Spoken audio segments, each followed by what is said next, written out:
Hello and welcome to the STRANGEPLAY podcast. I'm Rick and I have a very special guest with me today. It's Luke Owen. Hey, how you doing? Very well, thank you. How are you? I'm very well, thank you. So some of you may know Luke from Flickering Myth and Wrestle Talk, but he's also written a book, which is what he's here to talk about today. So why don't you tell us about that? The book's called Lights, Camera, Game Over, How Video Game Movies Get Made. It's essentially a chronicles, like production histories of some of the biggest video game movies over the last 20, 30 years. Not all of them. But I found a fair few. Yeah, I thought the key ones, or at least the ones I could get interviews for. Now, you sent me a copy of it to read, and I'm so grateful that you did, because this just sounds like I'm blowing smoke up your ass, but it is legitimately one of the best books I've read in a long time. Oh, thank you very much. I really appreciate that. It's just amazing. Like, I'm big into movies, big into games, and I just love knowing how they get made and everything that goes wrong with them, especially with the bad ones. And a lot of the stuff that you talk about in the book is like stuff that I knew, but then you keep going. And you keep going, and you just fall into this pit of knowledge that I had no idea. And first of all, how did you come up with the idea for the book? What made you want to get it on paper? So there was a book that I was lent by a friend of mine by, God, I'm going to forget his name now. David. Good friend. Yeah, David something. I can't remember now. Oh, no, the actual author of the book I can't remember. Oh. My friend Chris lent me the book. I was like, wow. That's a good friend right there. That is. But it was called The Greatest Sci-Fi Movies Never Made. Okay. And it was a book that was actually along the lines of, I essentially stole the idea, more or less, at least the formatting, of production histories of the sci-fi movies that didn't get made. So it was like the Spider-Man movie, the James Cameron Spider-Man movie, and like Roger Corman's Fantastic Four, and then how they tried to do the Silver Surfer movie in the 1990s, and things like that. Oh, great. And I finished the book, and I was like, this book's great. And around that time, I think Super Mario Brothers had just been re-released on DVD. I'm a big fan of the movie because I find it to be a fascinating disaster. So I was just kind of looking at the two things. I'm like, man, why isn't there a book like this, but about video game movies that can explain why Street Fighter is so weird and can explain why the Resident Evil series is the way that it is. And I kind of sat on that idea. That was sort of back in 2010, and I kind of sat on the idea. I kind of contacted a few people, but I didn't really pursue it any further. And then I was on another holiday. I was on a holiday with my now wife, and I was reading a book by Blake J. Harris called Console Wars, which is a great book. It details the war between Nintendo and Sega in the 90s. It's a great book. And there's a section in there about the Mario Brothers movie. And all of a sudden I thought about the book that I had previously, and I turned to my now wife and I said, oh, this reminds me of that book that I was going to write many, many moons ago. And then the guy who'd written Sci-Fi Movies Never Made had also written another movie called Tales from Development Hell. And in that he had some stuff on Tomb Raider. And all of a sudden like some, slots started to fall into place. Yeah. And I was like, I'm going to do this. I was working freelance at the time. I was looking for a project. So I just said to my girlfriend, I was like, I'm going to do this. When we get back, I'm going to write a sample chapter. I'm going to put together a package piece for it. And I'm going to send it out to publishers and just see what happens. And lo and behold, one of them got back to me and said, yeah, this sounds great. Write as another chapter. So I did the Super Mario Brothers first because I already had some interviews that I'd done. That's such a dense chapter as well. Like, you really go deep cuts with that. Yeah, exactly. And because there's a website called smbmovie.com, I think, and they've got loads of archive interviews and stuff. So I kind of and I interviewed them as well, like the guys who run that, to get some other information. So I did the Street Fighter chapter, and I just thought, I'm going to try and contact Steven D'Souza. I'm just going to see if he fancies having a chat. Yeah. Turns out he did. So that's amazing. So I had a chat with Steven D'Souza. I wrote the Street Fighter chapter, which turned out to be like I really, really enjoyed writing that chapter. I really enjoyed working through that. Yeah. Sent that across to the publisher. They loved it, and then they said, "Get us the book in a year." I was like, "Oh, now I've got to write this thing." This seemed like a great idea in principle. Now I've actually got to write a book. So, how did you decide which movies to go with? Like, was it the information that was available, or the ones that kind of meant more to you than?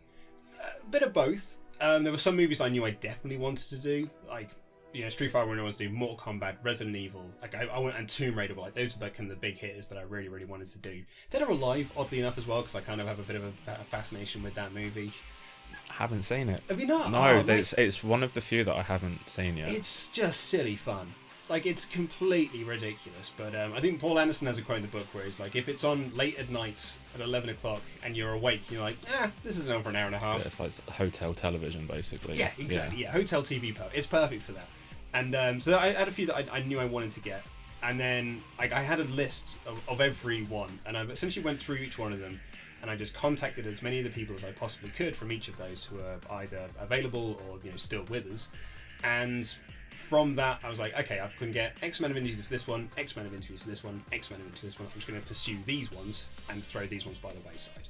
So like with Doom, the director said he didn't want to do an interview, the writer said he didn't want to do an interview, and good luck trying to get an interview with The Rock. Yeah. So I thought, okay, I guess I can't do Doom then. Yeah. Like, so that's one I sort of put to the side. Silent Hill had a, it's a French director, and he wasn't interested either, so I was like, I don't think I'm going to get this one either. That's a shame. Which is a real shame, because I really wanted to do Silent Hill. And there was just a few of them. Like, oddly enough, I wanted to do the... You ever seen the live-action Phoenix Wright movie? No, it's quite recent though, isn't it? Yeah, it was a couple of years ago, yeah. I remember seeing the trailers for it. Like, this looks amazing. It is, because it's literally just the game put up on screen. Everyone's got the wacky haircuts, everyone's like really over the top and stuff. And I was like, oh, this would be a really interesting chapter. It's an American... it's a Japanese movie. That'd be a really interesting angle. But trying to get hold of Japanese film directors to answer English emails. Yeah, I can imagine. So I had like a hit list I wanted, and then I kind of just... And some of them spun from there. So the Tekken chapter, I had no real interest in doing because it wasn't a wide release movie, it was a straight to DVD thing. But when I was talking to the writer of Tomb Raider, or at least one of the drafts of Tomb Raider, at the end of the call he just said to me, he's like, oh, do you know I also worked on the Tekken movie? Oh, right. And I was like, oh, no, I had no idea. He's like, yeah, when I was on it, it was going to be this big $60, $70 movie, and $1 million movie, and we had Jet Li and Jackie Chan involved. And all of a sudden, my ears perk up, and I'm like, sorry, what? And they were like, yeah. And I was like, oh, cool, can we schedule another call, and we'll have a further chat about this? Amazing. And then, so from that, I interviewed the potential director of that, and got an interview with the producer as well, and I was like, wow, this chapter just came out of nowhere. That's awesome. So that was another really good chapter as well, especially talking about the sequel and how it wasn't actually a Tekken film, but then it was a Tekken film. Yeah. And like it sounds like, well, you said certain ones do just sort of fall into place. But out of the ones that you wanted to write, which was the most difficult one to get information for, to dig your teeth into? Good question. I think actually to tell you what the hardest chapter to write was the Max Payne chapter. Yeah. Mainly because my big interview with that was with the producer Scott Fay, because he was a guy who worked on it from the very start. Like he pitched to get the rights from 3D Realms, not 3D Realms. What is it? 3D Realms? It might be. No, 3D Realms did Duke Nukem. And they did Max Payne. Yeah, so I think I'm right. God, it's been so long since I've actually done it. This is embarrassing for both of us. Anyway, so he was like right at the start, like getting it from those guys, and to kind of like build it into this film, and then he essentially got thrown off the film in a very dramatic sense. Yeah. So I was like, this is a brilliant story, but he wanted to make sure that we were going to tell this story right. So the first conversation we had was an hour and a half, and we didn't talk about the movie at all. We just talked in general. Yeah. And then I was like, okay, that's kind of great, because he then trusted me. We were like, cool, now we'll do another one. Like building up a rapport sort of thing. But we ended up like doing another 2 interviews after that, both of which ran for 3 hours. Wow. Because he had he was a wonderful, wonderful human being, but he had a certain sense of like, he'd start a story, and then that story would end at the end of the production. So no matter where you got to, so you'd say like, okay, let's talk about the start. He would then talk about the start right through to the end. Then he's like, okay, let's talk about the next step. Talk about that step, and then take you right the way through to the end. Wow. Yeah, so then he told me like the end of the story so many, like multiple times, because he would just go off on tangents. He would just think of something else, then we'd start talking about other stuff. Start talking about movies that are out in the cinema at the moment, talking about movies that he's looking forward to next year. Great guys to talk to, pain in the ass to transcribe. Yeah, I can imagine. And try to get information out of. So I'd say that was probably the hardest one, as well, because I couldn't get as many other interviews from it that I wanted to. The director was kind of playing hardball a little bit with me, but yeah, I thought the chapter kept turn out all right in the end. Yeah, I enjoyed it, because there was a lot of stuff about that I had absolutely no idea, because like my relationship with that movie is very odd. It's because of that movie that I ended up seeing the first episode of True Blood. Oh right. Yeah. Back when I was naughty and I pirate films, I tried to pirate the Max Payne movie, and this thing with Anna Paquin with vampires and shit in it came up. Right. I was like, all right. So I ended up watching that instead of Max Payne. Yeah. And then like 2 years later or something, everyone's going on about True Blood. I'm like, I still haven't seen Max Payne. It ruined it for me. So like, you mentioned Silent Hill and things like that. Like which are the ones that you couldn't get that just really broke your heart, but you think maybe now that you've got this book out, going to get a bit more established with it, you might be able to bring something in for it? Because I hope there's a follow-up to it. Well, yeah, I mean, I'd like to do the idea would, I was discussing with my publisher, saying that I'd like to, in a few years' time, do an expanded and revised version, because I've had since the book's come out, some people that I tried to get in contact with have come back saying like, oh yeah, I can do interviews now. And I'm like, well, excellent. Yeah, poor timing now, but John Moore, the director of Max Payne, has said that he wants to do an interview and stuff like that, so I'd love to be able to get his side on that story. Doom is one I would really like to have done, really would have liked to have done, and Silent Hill. I just think that because Silent Hill's a really great movie. I think it's a terrific little film. I'd be interested to see about the first one, especially like hearing what the director said about casting all females, saying because he thinks that the bond between mother and daughter is stronger than father and daughter. Oh, that's an interesting way to look at it. And it's a great movie. But then you've got the second one. Yeah. And the second one is a bag of shit. Yeah. Not great. Yeah, so I'd love to see the story with what went wrong with that one. So if you could get that, that'd be amazing. Well, yeah, absolutely. And like particularly with something like the Resident Evil, because when I finished off the manuscript and sent it off to the publisher, the 7th movie hadn't come out, or the 6th movie hadn't come out. So the final chapter, it had just been released. My last few edits I made were, so it's got the title of the movie, and then it's got like a little 2-sentence blurb. It's like how blah blah blah blah blah.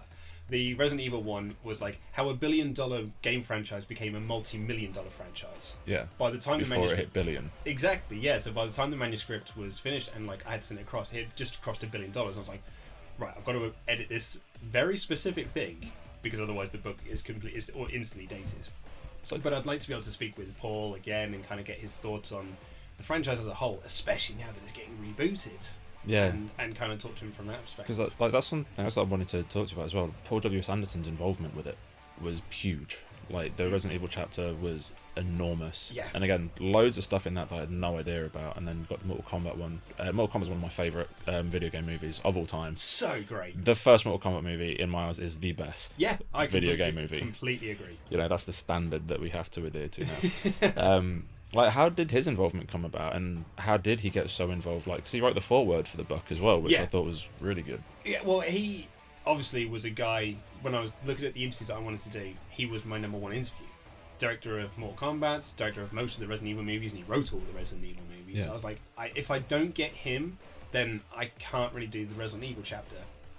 And that's a huge blow, because it is the most successful video game movie franchise. You know, say what you will about the movies, they have an audience. Yeah, well, multi-billion-dollar. So exactly, yeah. Billion-dollar movies now, so. Exactly, it's a billion-dollar movie franchise. So I was like, I have to get Paul Anderson. So I reached out, got in touch with his assistant, and she said, yeah, he'd be very willing to talk to you about Mortal Kombat. And I had one of the worst interviews I've ever had in my life with Paul Anderson on the Mortal Kombat movie. Really? Because I was kind of between houses. I was living in one place, and I was still staying at my parents' as well, so I was kind of going back and forth. And the day I was going to interview Paul Anderson, I'd left my laptop at the other place. Oh. And I was like, oh no. Yeah. I really need this laptop because that's got Skype on it. That's got my all my Skype credits and stuff. And it's got a decent webcam. It's got a decent recorder and stuff on it. I was like, oh no. So my parents and my mother gave me their like little like shitty laptop. It was like broken. It's so old. Skype barely ran on it. The recorder barely ran on it. It's like steam powered. Oh, it really was. And when I was listening back to the recording, he's as clear as day. But I'm like, blah, blah, blah, blah, blah. And I felt so embarrassed. And I emailed his assistant. I was like, I'm so sorry. And when I spoke to Paul again, I was like, I don't know how you managed to get through that interview because I just sounded absolutely awful. The joy in his voice when I was actually back on my laptop for when we did our second interview with Resident Evil, I was like, oh, you sound so much better now. I was like, yeah, this is what I should have sounded like the first time. You don't speak in broken words anymore.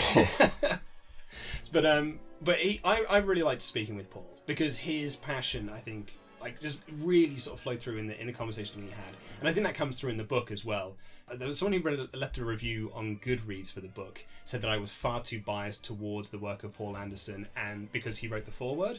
I was like, I don't think that's true. It's just because Paul speaks so passionately about it that it comes across as passionate. Well, that's the thing, because I'll disagree with what that review said completely, because a lot of the time you could tell that it was just you putting down other people's words on the page. Yeah.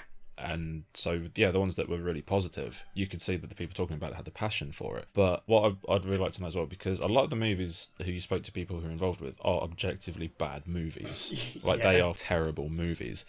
But how did if it did it all. Did your opinion of certain movies change when you spoke to the people involved with it, heard the story, and be like, wow, these people really cared about what they were doing, and maybe I should look at the film a little bit differently now? Street Fighter is certainly one of them, because Street Fighter was a movie that I think I wrote in the introduction to the book that as a teenager and as a child, I'd convinced myself it was good. Yeah. Because I loved Street Fighter so much. I was like, I mean, it can't be bad, because look, that's Ryu, that's Ken, they're on screen. Oh my God, it's not quite the same characters, but hey, they're on screen. They're there. So this has got to be good.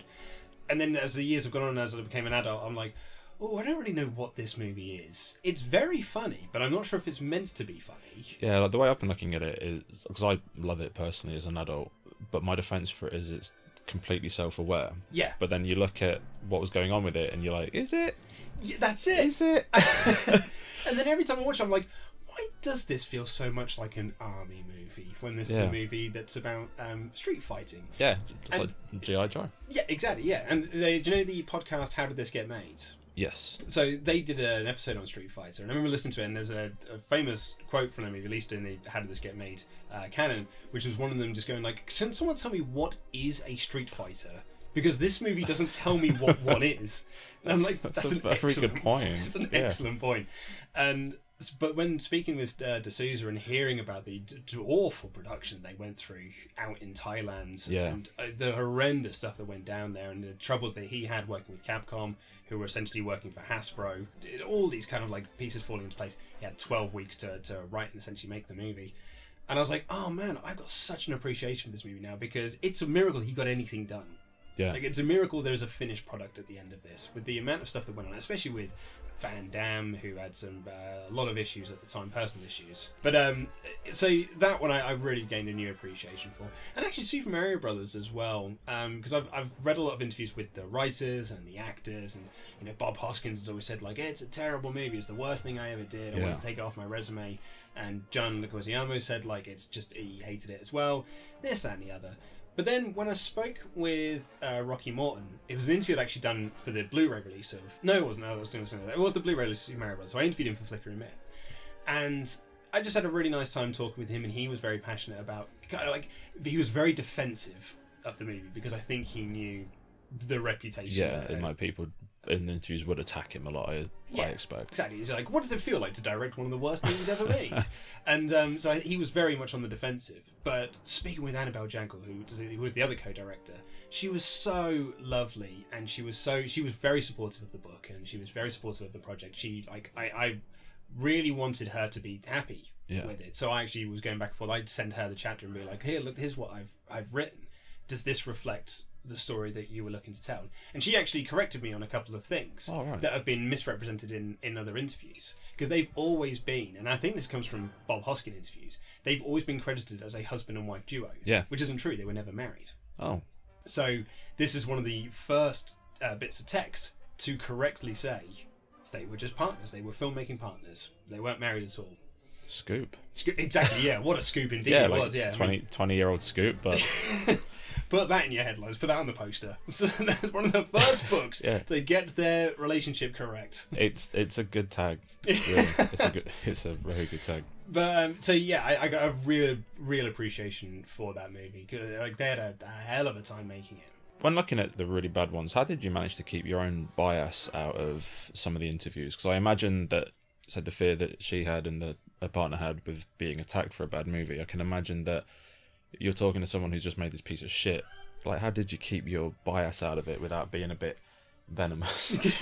In all my emails I sent out to people, I always said that this is not a book that is looking for scoops or scandalous.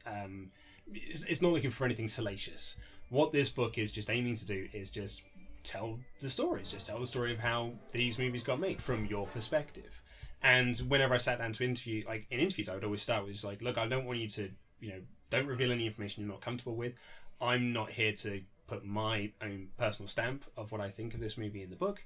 Just, I want to hear your story. And I think from there, people they're quite happy to just tell you whatever they want to tell you. There's a lot of stuff they want to help out. Some of the stuff that Stephen D'Souza told me, he said, can we take this off the record? And I was like, yeah, absolutely, we can take this off the record. It's absolutely fine. But I think it was just a case of I tried not to ask anything personal. I think Paul Anderson thought I was putting my own feelings into it. Yeah. But actually, what I would do is I would say, like, you know, fans have said this, or, you know, like, fans have said it. What did you think of the critical reception or the fan reception and stuff? And I think whenever I asked that, he always thought that that's what I thought. Yeah. And then he would kind of get a little bit defensive and say, I was like, and at the end of it, I was like, well, I completely agree with you.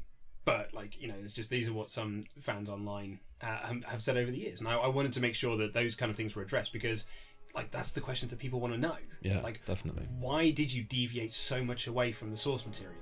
You know, George Romero wrote a script that was basically Resident Evil 1 up on screen with some slight changes. You decided to make the Alice movies. Like, you know, so, like, you know, what took you down in that direction? So part of me felt that he was getting a bit defensive about it, but I was always like, you know, I'm not putting anything of my own. And, you know, I didn't put any of my own thoughts on the movies in the book. Yeah, so, like, just how objective it was is one of the reasons I enjoyed it so much. Because when you're reading someone's opinion, you might as well just be reading, like, a book of reviews. Yeah. And it wasn't at all. And it's all the information that I wanted to know. Apart from a couple of things that you said you weren't going to talk about in the book, and it is exactly your opinion. So, I'm bringing it down now. I just want to know what your favourite video game movies are. Because, yeah, that isn't information that's in the book, but that's stuff I really wanted to know. Mortal Kombat, 100%. I find the film, it's just so much fun to watch. Yeah. Like, it's batshit. It's a 90s movie. Yeah. It's so 90s. Yeah, the soundtrack is just... Like, I will openly admit that even today I still listen to bands from that soundtrack. Like, Stabbing Westward, Fear Factory, you know, I'm well into that, like, well into that shit. Yeah. And I love the film, and it's funny, there's a documentary that's coming out soon called Insert Coin, which kind of tells the story of Midway. Okay. And, you know, how the stuff they did with Mortal Kombat and NBA Jam and Smash TV and Narc and all this sort of stuff. Yeah. I've been talking a lot with the director, and I actually hooked him up with Paul Anderson and the producer of Mortal Kombat, so he could go out and interview them. Awesome. And so he's got some really great interviews with them in the documentary. He just sent me over the clip that's going to be in there, and it's really cool. And in that, he put the trailer for Mortal Kombat, and I was just watching that trailer, and I was like, I want to watch that film now. Yeah, I really want to watch that film. Like, that film's iconic. Just whoever came up with the idea of, like, just having the opening bars and screaming Mortal Kombat has just made some of the most iconic music in film. I love it so much, and it's funny as well because that trailer is it's that music with the Mortal Kombat logo and the voiceover guy going like Liu Kang, Sub-Zero, Scorpion with like quick flashes of them. Yeah. And there's a really great comment from Paul Anderson saying, like, I was in a theatre watching that trailer, and my first thought was, what a really uninspiring trailer. Like, they really could have done something so much better with that trailer to show, like, the effort that we put into the film. And then I heard a kid about 17 years old and like a couple of rows in front of me with his friend going like, oh my god, Scorpion, Sub-Zero, Liu Kang, they're all here. Yeah. He was like, oh, actually that trailer was really great. It was essentially a toy advert. Like, the way it was done is a toy advert. Yeah.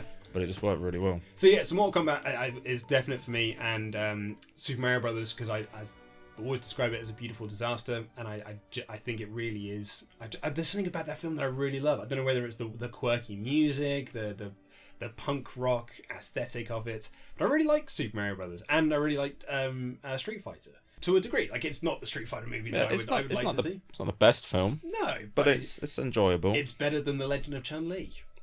I haven't seen it. Oh, that is 7 Shades of Shit. It's a bad film. Yeah, my friend Phil, who I used to see movies with like all the time, he saw it and he came back from seeing it. He just looked at me, and I've never seen him look so sad.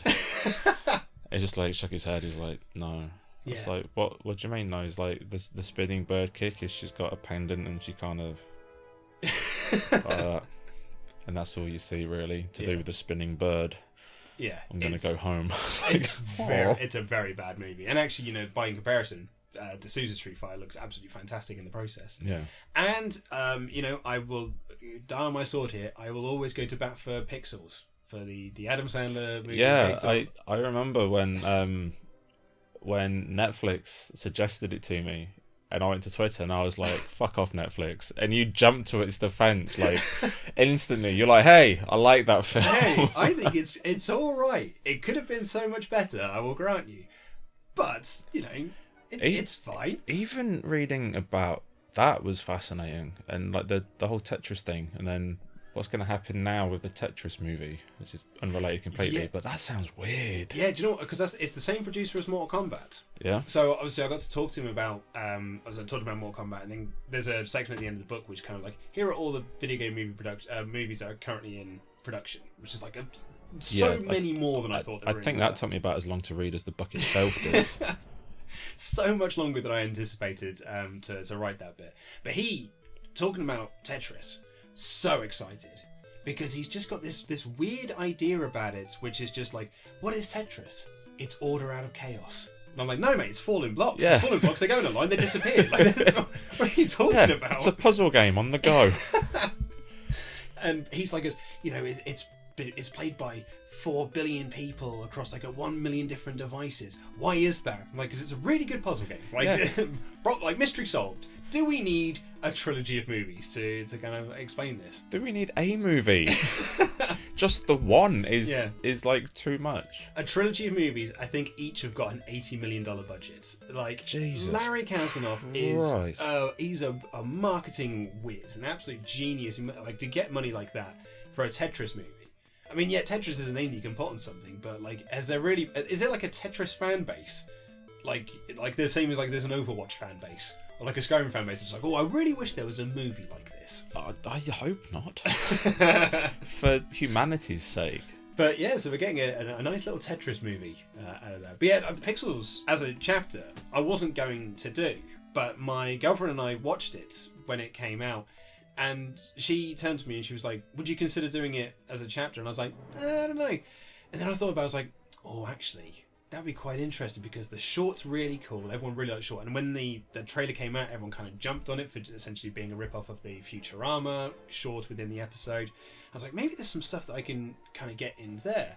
And then when I spoke to the writer, Timothy Dowling, I was like, oh man, there's so much more to mine from this than I initially thought. And then I got hold of the original drafts done by Tim Herlihy, which was essentially Grown Ups 3 Pixels.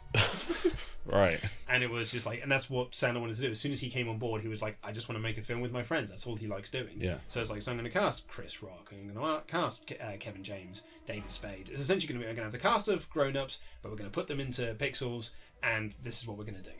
And as Sony like had such big plans for Pixels, it was going to be a huge franchise. They were going to do like an action figure line. They were going to do video games. They were going to have all this because they wanted to be their new Ghostbusters. Yeah. Ghostbusters, they couldn't seem to get a reboot off the ground. They've been trying to do it for 20 some years. So they were like, Ghostbusters can't happen, but we have got Pixels. It's from the director. It's from Chris Columbus. It's the director. Harry Potter. Yeah. Home Alone. This guy's great. Like he's a guy that can create this sort of magic. And then what happened, and then the film completely tanked, and we'll probably never see that sequel now. Would you call it a beautiful disaster? Would I call it a beautiful disaster? No, I don't think it's quite a beautiful disaster. An interesting disaster. But not a beautiful disaster. So we've covered the best. I want to know the worst. I know this is probably going to fuck up any chance that you've got of doing this follow-up book. But yeah, let's talk bad movies. Well, I mean, the ones I know I can definitely talk about that are bad, are at least the ones that the people who I interviewed admitted were bad, like Mortal Kombat Annihilation. I was going to bring that up as just... Like, you talk about man, the greatest example of a video game movie in Mortal Kombat, and the worst example of a video game movie adaptation in its sequel, Mortal Kombat Annihilation. Yeah. And it was so interesting, because that was what I was very worried about when talking with the producer, Larry Kasanoff, because I was like, I was really enjoying talking with him. We had this great conversation about Mortal Kombat, and then I was like, now I've got to talk about Annihilation and like the dreadful opening round. But he was just so open about it, being like, this was a disaster. We did everything possibly wrong on that movie. I made all the wrong choices as a producer. I promoted my DOP, but like that was great because he is a guy, John Alinetti, who I've since spoken to actually. Was really interesting. He refused to do an interview for the book, but I've spoken to him since for something else. And he said, I promoted our DOP to director, but then I put a new DOP in there. What I should have done was put an experienced DOP in there who could have handled like that side of things, so that John didn't have to like try and train up this newcomer. He said we just promoted up too many people, and then before you knew it, we had the production that was overrun. The writers were like writing so much and scrapping stuff and rewriting so much of it, and like the whole film is mostly, it's all ADR, it's all done in post. All the whole film has come together there. And then one of my favourite quotes from the entire book is from Larry Kasnoff, where he admitted, quite point blank, the movie was released unfinished. They went to do 2 more passes of special effects and sound effects. Because the CGI is just, it's that fight, when the animalities happen. Yeah. And he goes like, we had this whole thing planned out, but New Line, the distributors, watched it and said like, man, you know what? Fuck it, it's going to make a lot of money anyway, just release it. And as soon as he said that, I was like, that's Hollywood in a nutshell. It's just like, fuck it, it's going to make money anyway. Yeah. It doesn't matter if it looks shit, just release it. I think Mortal Kombat Annihilation may have been my very first heartbreak. Yeah. Because going back to the first one, I still remember where I was when I saw what that film was. I was watching Games Master. Yeah. And they put a special episode on at 9 PM because because they couldn't show it to the kids, so they couldn't have it on at 7. And it was a preview of Mortal Kombat, and it went into it and it showed you Goro for the first time. And as a kid, I was like, holy shit, this is amazing. And that was like, what, 94? 95. 95. Yeah, 95, yeah. Yeah, so I was like 10. And it blew my mind. And then the movie came out, and I had to wait till it was on VHS, obviously. Watched it and was like, this is the best movie I've ever seen in my life. And then a few years later, Annihilation's coming out. I saw the advert for it in the trailer, saw it in the paper, and I missed it at the cinema. But as soon as the VHS was out, straight to the video shop, sat down and I watched it, and I was like, oh no. Yeah, this is very bad. Oh no. And like, as a kid, really, because it was still like a kid, like teenager, I suppose, at that point, to sort of know that a film that's meant for you is so bad. That was like, that really woke me up to this idea that video game movies 9 out of 10 times are garbage. I also know with Mortal Kombat Annihilation, I bought an issue of Games Master. Yeah. And I'll never forget this, the inlay advert was the Mortal Kombat Annihilation poster. I remember looking at it and feeling like, oh man, they've done another Mortal Kombat movie. And I said to my friends, like, we've got to go see it. And they printed it as a 12. Yeah. So me and my friends were like, that's excellent. We're 12. We can go see that movie. So we went into town, we had our money, went up there. It was actually a 15. It was a misprint in Games Master. And so we couldn't go see the movie. And I always remember that. And then the following month, when I picked up Games Master again, there was a letter. They had to print a letter in there being like, I went to go see Mortal Kombat because you said it was a 12. Turns out it's a 15. They were like, yeah, it was a misprint. We get sent these adverts. We don't create them. Yeah, because that wouldn't have been Games Master. That would have been the press people. Yeah, exactly. It's like, it was a mistake on their part. We're very sorry, but we've had quite a few letters in about this sort of thing. And I was like, yeah, I was one of those people. Even the marketing for that movie was a disaster. It's like, that's funny. Do you know what? I should have told Larry Kasnoff that story. That's really funny. I'd forgotten about that. But yeah, see, that for me is like really, really bad. And like Street Fighter: The Legend of Chun-Li, I think is a really, really bad movie as well. I'm actually not that much of a fan of Max Payne, the finished product. I just think it kind of feels a bit messy, and it doesn't really, like, there's nothing in it that really appeals to me in much way. So as a fan, you know, obviously you're a huge movie fan, huge game fan. How would you go about doing a game movie?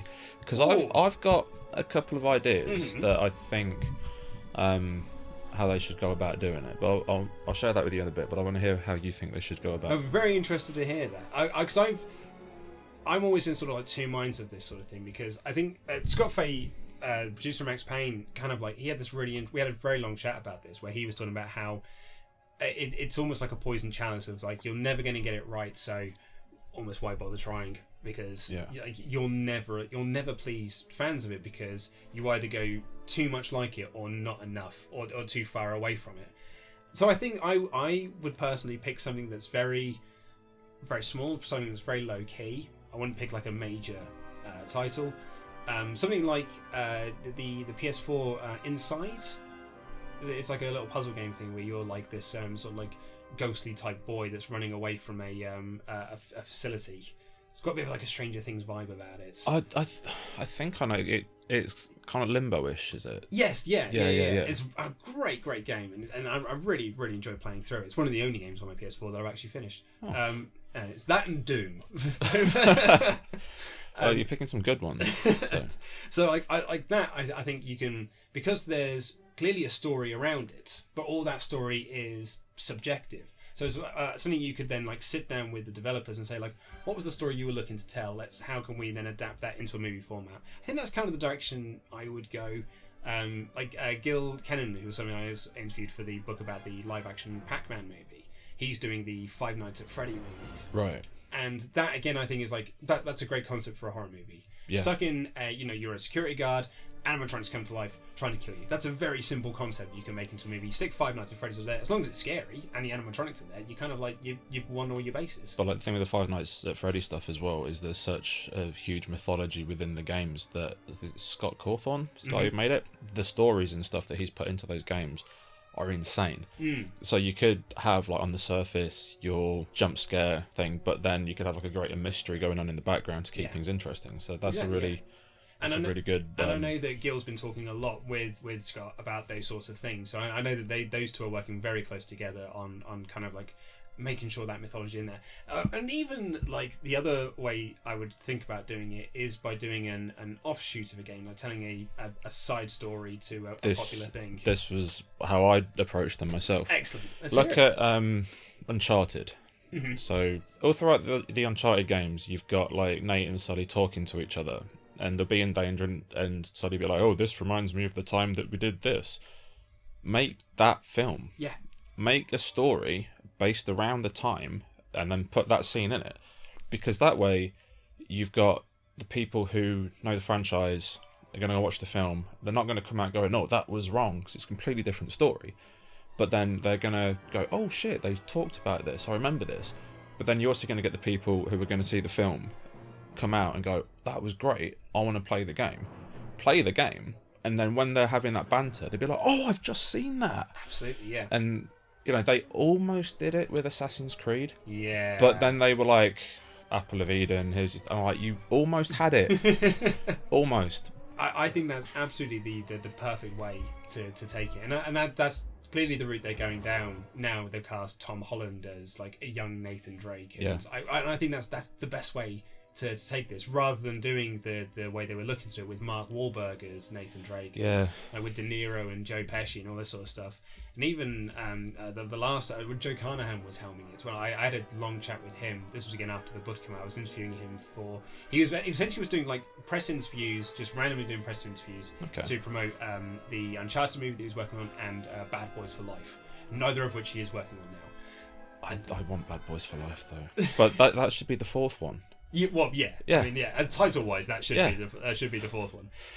But he just wanted to talk about those films, so I kind of like managed to talk to him for like half an hour, and we talked about the Uncharted movie for quite a big chunk of that. And he was talking about how like he wanted to do with this Nathan Drake adventure, but like not just adapt one of the games, which is what other screenwriters have tried to do, because like you've played that game, so what's the point? But also because you've played the game and you know the story, any deviance from that, you're going to go, "No, that's wrong. I don't like that." Exactly. I don't remember it being like this. Yeah. Paul Anderson said the same thing about Resident Evil. It was like his example he always gave was like, when I first saw Alien, I was absolutely terrified because I didn't know who was going to live and who was going to survive. Like, I didn't know that Ripley, spoilers, was going to be the last person to survive this movie. He's like, but if you'd have told me Ripley's going to be the last person who survives, then there's no... The tension's gone. Yeah. So if you've played through Resident Evil and then you go and watch a movie that's basically just Resident Evil, you already know the twists and turns of the narrative, which I suppose, like, it's certainly one way to look at it, but then the argument is like, no, well, books do it fine. Like, people adapt books and they're alright. Yeah, but then you look at something like Game of Thrones, which after the first series and a half just started deviating so much from the books that there are characters who are dead in the series who are alive in the books, and characters who are dead in the books who are alive in the series, and now we're at a point where the series is taken over from the books, that even people who have read them are like, "I've got no idea what's going on." So that's the right way to do it, I think. I think Marvel have nailed it as far as adaptation, but it's taken a long time because I used to be one of those guys. And to an extent with the X-Men films, I still do. I'll look at it and go, "That's wrong." And it fucks me up. But with Marvel, I'm like, this is fine. Because you know how in comics, there's the different universes. Like there's the 616 universe, the Ultimate Universe. I just see the movies as a universe that exists within... It all exists together. This is just the universe where things happened a bit differently. And then when I look at it like that, and it's got its own story going on, I'm like, this is amazing. But then I'll still look at something else that's trying to adapt it and go... Yeah, you fucked it. So in your book you mentioned some like unproduced movies as well. Like, how was it getting the information for them? Like, how open were the people involved with those projects? That was, again, kind of like from the Great Sci-Fi Movies Never Made book. I was like, that's a really interesting topic. I want to kind of like pepper these throughout the book. Like every 2 chapters I want to do a unproduced video game movie, because I find those sorts of stories very interesting.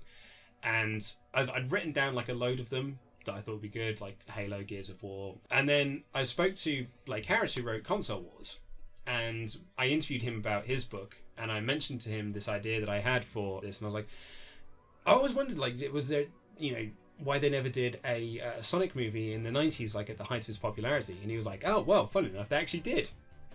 Because I wanted to put that in the book, but there was no room for it, really, because I would have had to take a huge chunk of time to talk about it. Yeah. And I was like, oh, wow.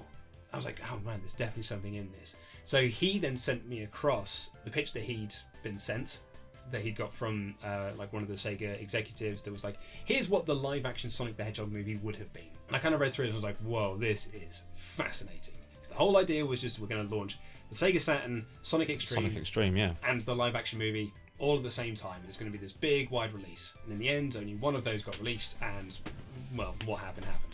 And I was like, well, this is really interesting. I found the writer of it, got his contact details, and he was like, yeah, would love to talk about this, because no one's ever really asked me. Because the thing with the Sonic movie is I'd always heard a rumour of it, but it was one of those movies that I wasn't convinced of. It was just, I didn't know if it was like an urban legend. Yeah. Like something that you'd hear in the playground, because that's where I heard about it. Yeah. When they're like, oh, Sonic in the real world and all this stuff. And, years later, reading it in this book, I was like, holy shit, like, this was actually going to be a thing. Yeah, they were very close to it, but, it just, it all fell apart. I won't tell you how, you got to go and buy the book to find out how, but it's... Links in the description. I'll pimp it, I don't give a shit, I ain't getting paid for this. But yeah, so I was like, that's a really, really cool story to tell. And I'm trying to think, that was it. It was when I was doing the Tekken, when I was talking to him about Tekken, I was talking to the writer, Michael Caleri, about when he was writing Tekken for this producer called Stephen Paul. And he said, like, Stephen Paul had this really great relationship with Namco. He bought up the rights to this, and he got really far with doing his live-action Pac-Man movie. And I was like, what did they say, what now? Live-action Pac-Man movie. Do you remember who was writing that? And he was like, oh yeah, I think it was a guy named Gil Kennan. And I was like, cool, look up Gil Kennan, find his contact details. By any way, by any chance, were you actually making a live-action Pac-Man movie? I was like, yeah, I was actually. Do you want to talk about it? I was like, yes, I do. I'm writing this book.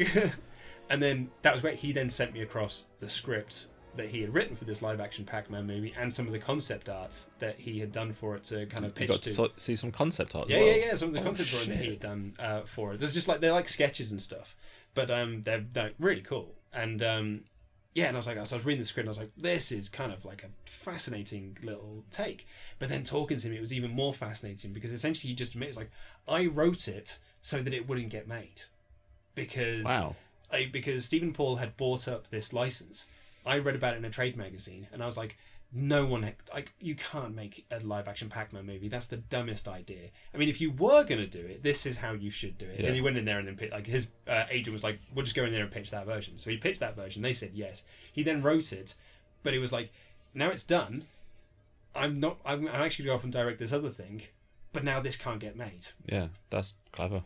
Yeah, and, we didn't get a live-action Pac-Man movie out of it in the end, which is a real shame, actually, because I kind of, like, would have liked to have seen his version, because it's really interesting. Yeah, it's fucked up that we're getting Tetris. Or not getting Pac-Man. Yeah, exactly. Because I remember hearing murmurings about a Pac-Man movie a few years ago, a live action thing, because there was a trailer for it going around. You see the fan-made film, the bloke on the guy on the motorbike. Yeah, and that got murmurings of the movie coming out after that. I think as well, yeah, because it's kind of like a sort of a similar vibe to kind of what Gil was looking to do, I think. Yeah, it was bizarre. And that's it. When you speak with Gil, he was like very passionate about Pac-Man. Like his room is full of Pac-Man memorabilia, because he's a massive fan of it. Like, he took a pilgrimage to Japan just so he could go to the old Namco arcades to kind of like, he's like, when I got out of college, that was something I wanted to do, because I felt like it was part of my journey. Yeah, it's part of my growing up experience, and I found that to be really interesting. It's like the Metroid movie, the John Woo one. That John Woo was going to direct. I remember hearing about that when I was at school, and I think out of all of the games that we've spoken about and the games that you cover in the book, Metroid is probably the perfect game to turn into a movie. Yeah. Because it's got a great story, great atmosphere, iconic monsters, iconic hero, female as well, and it's just all the ingredients are there for an amazing movie. Yeah. And I thought the producer of that was really clever in that he managed to get a seat at the Nintendo table because he had John Woo at his side. But it's like he admitted, he was like, I never would have got to meet with Nintendo unless I had John Woo already signed on to direct whichever movie we're going to do. And he said we went in there, everyone always asks for The Legend of Zelda. I'm not going to do that. I want to go in there and ask for something different. I'm going to ask for one of their quote unquote their smaller properties that they're probably going to be more likely to be like, yeah, that's fine, you can go off and make that movie. Problem was, he picked one that was so small, at least in Nintendo's eyes, that they had nothing there. Like, if you asked, he said the reason the whole film fell apart, spoilers for the book, is because they would ask Nintendo questions about Samus's backstory, where's she from, what's she like, this or this, and they were like, we don't know. Yeah. She's Samus. She's a character that we put into these games. This is the adventure she goes on. And that's why the whole film sort of fell apart, really, in the end. The rights expired, then we reverted back to Nintendo, and they're like, well, we can't really go any further. And then they did it with Metroid Other M. That was it. And it's funny, so the producer goes, if you watch, I played that game, and there is stuff in there that we definitely discussed in the making of the Metroid movie. Yeah, I can imagine that's so frustrating as well, because that game wasn't great. No, it was very poorly received, if I remember correctly. But yeah, because they didn't understand the character of Samus, because that's the thing, it's their character, and they're like, oh, what about this, and they're like, oh, we don't know. But as fans, you're like, she's not this wimpy, oh, okay, I'll do what you tell me to. It's like, no, she's a fucking badass. Yeah. It's like the reason that she can't use shit in other games is because it gets blown off her suit. Exactly, yeah. So what does she do? She gets up and finds it. Yeah. Like, if I drop my glasses, I'm like, well, I'm fucked for the day. I can't move. Like Super Metroid literally just drops you into this situation. It's like, yeah, by the way, this place is exploding. You need to get right down to there and try to stop it, and then get back. And you're like, all right, okay, cool. And like, and Samus, you're like, let's go. Yeah, it's the same with Metroid Prime.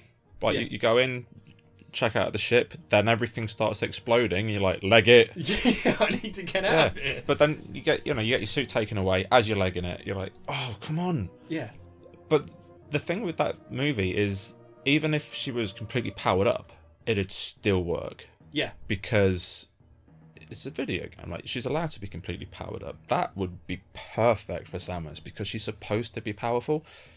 But you can have some great horror in there as well, and just like creature horror, like on an alien planet. You don't know what's going to kill you. Yeah. Oh, it's a shame. But I wonder if, like, with the Metroid thing, unfortunately, I didn't get a chance to speak with the screenwriter, which is another interview I'd really like to be able to do. Would be that Hollywood thing of just like, well, she can't be on her own. We need to give her a sidekick. We need to put like a team behind her and stuff. And then I think it's when you start doing that, you then start to water down like what makes Samus so special is that she's a bounty hunter. She's on her own, and she's this lone warrior that's kind of powering through things. So I always wonder if there's those sorts of things that kind of hang over making a video game. It's like the live action Sonic movie, which is like, well, it can't just be Sonic. He's got to have a live action kid sidekick that he's also working with, and the kid's sidekick's got to have its own story and all this sort of stuff. It's one of the reasons that I don't think that a Zelda film would work, unless they did it like Kubo in the Two Strings, which is basically a Zelda film. But with Link being like a silent protagonist. You can't have a dude not talking for an hour and a half, 2 hours while going on this epic adventure, and then you run into the danger of maybe having Navi or so funny. I'm very unfortunately referred to my wife as Navi because she married you. When I explained to her the concept, she was like, "Oh, that's really mean." It's because sometimes we'll be walking along, she'll go like, "Hey, I'm trying to catch up with you," because I'll be walking along fast. And I was like, whenever you say like, "Hey," I was like, I just hear Navi. He was like, "Hey, listen." Yeah. And I'm like, "Oh God, it's Navi. I'm being followed by Navi."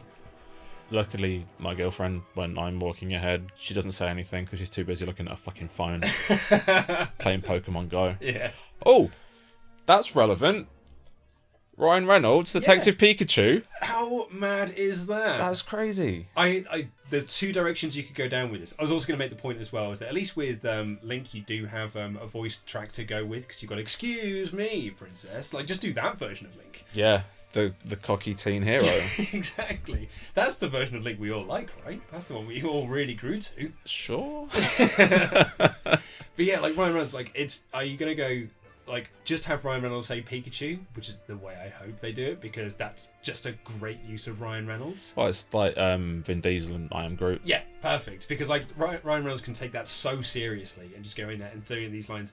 I'd love that. Or do you go down the route of like, it's the latest Pokemon movie they do where Pikachu just starts talking? Yeah. And like, just do that. Let's just like really mess with people's minds. I think that's the route they're going down. Oh yeah. The actual talking, because it's the detective. It's Sherlock Holmes, but a Pikachu. I was going to say, because I've never played Detective Pikachu, or like really seen. The first time I heard of it was when I was doing that final chapter for the book. Yeah. And I was like, oh, and someone's picked up the rights to do Detective Pikachu, and it should be coming out in 2018. I was like, wow, that's next year. Yeah, that's really quick.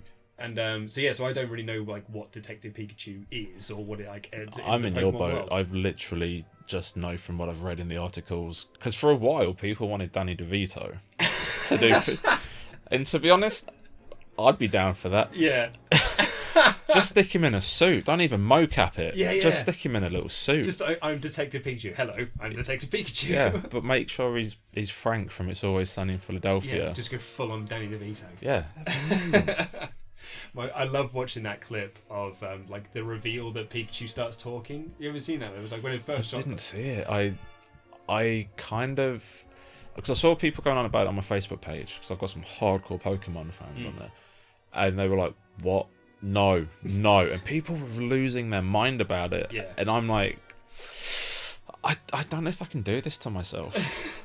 You know, I'll probably watch it when it's out, like on Blu-ray or something. But because I think like someone was filming at the back of a theatre, like I guess like one of like the first screenings or stuff they did, and when he starts talking, there's this audible gasp, and then a lot of people going like, "What?" But what made me laugh the most is that everyone in that audience was in their 30s. Yeah.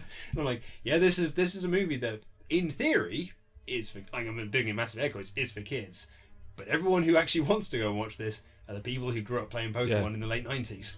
Carrying on with like talking about upcoming stuff, Mm-hmm. like upcoming game movie projects. One that I'm really interested in is Metal Gear Solid. Oh yeah. Jordan Voight Roberts. Mm-hmm. Did you hear how he got the job? No, I didn't. He's a huge Metal Gear fan, and he basically wrote a manifesto. Like, he has a folder like this with, this is how you adapt Metal Gear. Things that you do, things that you don't do, blah, blah, blah. He ended up talking to the people who were getting it underway. So he took this to them, like the producers and the writers, and he was like, this is how you do a Metal Gear movie. I don't care if I direct it or not, but please just look at this, because I just want it done properly. Yeah. I'm not saying that I should do it, but feel free to use my years of work, basically. And they were like, well, do you want to do it? And after seeing Kong Skull Island, I'm like, I think he can do the action and the sort of the political overtones. And absolutely, yeah. I mean, I loved Kong Skull Island. Like, it's might be my favourite film of the year. So, like, wow, that's big talk. Yeah, I mean, I absolutely loved it. But like, I will just, I would let him direct absolutely anything, particularly with that beard that he's got. Oh yeah. And you kind of see like how fun he is as well. Yeah, but there's genuine passion there as well. Because he came on and he did the on his trailers for Kong Skull Island, and he did take the CinemaSins very personally. Yeah, I mean, I agree with what he said about CinemaSins, because I used to love them when they started out, sort of like objectively looking at movies and taking them apart. But now it's literally just a guy going, that T-shirt looks silly. Yeah, you got your hair cut by your mum, and it's like, you're not even trying now. You're just knocking them out one week instead of like one a month or two when it was this big event. Well, that's kind of like what I really liked about Voight Roberts' point about it, was like these videos used to be 4 minutes like little doofy doo videos that are quite funny. Now they're the same length as TV pilots. Yeah. It's like did the Kong Skull Island Everything Wrong With need to be 23 minutes long? No. Is there 23 minutes worth of stuff that's wrong with that movie? Absolutely Yeah, not. and a lot of that was literally just like, who'd listen to that song when they're eating breakfast? Yeah. It's like, me, you dickhead. It's a good fucking tune. It's a great song. Yeah. Credence every day, every meal. And it's just like, and it's things like, where did all these helicopters come from? And you got Jonathan Robinson on his trailer just going like, it's a helicopter carrier. Like, where do you think they came from? But yeah, I'm definitely looking forward to seeing what he can do. What else is coming up or which of the video game movies that are coming out in the next few years are you most looking forward to jumping in and sort of finding out the hows and whats? Yeah, I'm really intrigued by the new Tomb Raider movie. With Alicia Vikander. Yeah. It wasn't a stunning first trailer, but it was, my wife loved it. Yeah. She watched that trailer and she was like, I want to see that film. Like, that film looks badass. I think it's going to be great. What I'm hoping for is that it's a trailer. And, it's cut by a trailer house company that is just like, hey, we need to market this movie. Make it look like a big bombastic action movie. But the film itself is really about the character and the trials and tribulations of Lara Croft, and it's a much more insular movie than we are being perceived in the trailer. Because from what I've seen, I think that it's going back to what we were saying earlier about how not to make a video game movie. Like I've seen that story, and that Tomb Raider game is one of the best games of the last generation. Yeah, it's just, I've heard that. Yeah. Have you not played it? No, I've not. No, it's incredible. It was written by Rhianna Pratchett. Oh right. And it's just as like a character piece on Lara and how she goes from being, the student to the Tomb Raider and the circumstances as to why, you deal with things like her first kill. Mm-hmm. I mean, granted, after the first kill, which is really harrowing, she's just mowing down people. Yeah. But the games are just incredible. It's absolutely incredible. Yeah. And I highly recommend setting 10 hours aside one weekend and just doing it. Yeah. It's been on my list of like games I need to get. When I got my PS4, I got my PS4 around this time last year. I just kind of went nuts and I was like, I'm going to buy games. So I bought like 10 games. And then I suddenly realized like, I haven't got time to play any of these. Yeah. And then so like this year has been, I did finish another game. I finished the first Uncharted because I never played any of the Uncharted games either. Oh, okay. So I finished the first one and I finished Doom because I kind of told myself, I was like, I'm not starting another game until I finish the one that I'm currently playing. Yeah. It took me ages to finish Doom because I was really rubbish at it. But now that's finished, I was like, right, cool, now I'm going to start Until Dawn because I got this in January. It's now October. I'm going to start playing this game. I'm a sucker for the sales. I'll look at the PlayStation Store and I'll be like, oh, this game's £7. Buy it. Yeah. And it'll just sit in my library for like a year. Yeah. Like my girlfriend, she's like, can you stop buying games? And before I buy something, I'm like, oh, do you mind if I buy this? And she's like, dude, it's your money. I'm like, yeah, but we're going to be saving for things. And she's like, just fucking play it, man.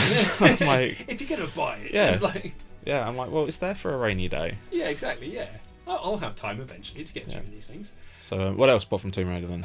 I'm actually really intrigued by Rampage because I think it's gonna be a rock movie. Yeah, because like we have differing opinions on this. Because going back to when I see a trailer, I don't write the movie off because a good trailer is a good trailer, a bad trailer is a bad trailer. I thought that was a bad fucking trailer, and I thought it made the movie look bad. So yeah. I'm not looking forward to that at all. Yeah.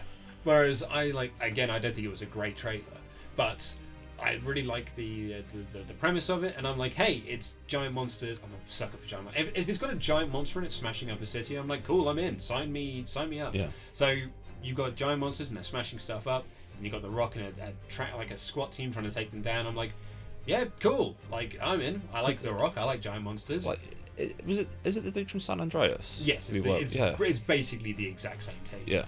And I wasn't the biggest fan of San Andreas. I didn't think it was particularly. But then movie. you could throw a giant monkey in it, and you're like, yeah, film of the year. Exactly. Yeah, you take out Giant's Hideaway, and you just put Giant Monkey in its place, and I'm like, oh, cool. Well, now it's a good movie. Now I'm on board for this.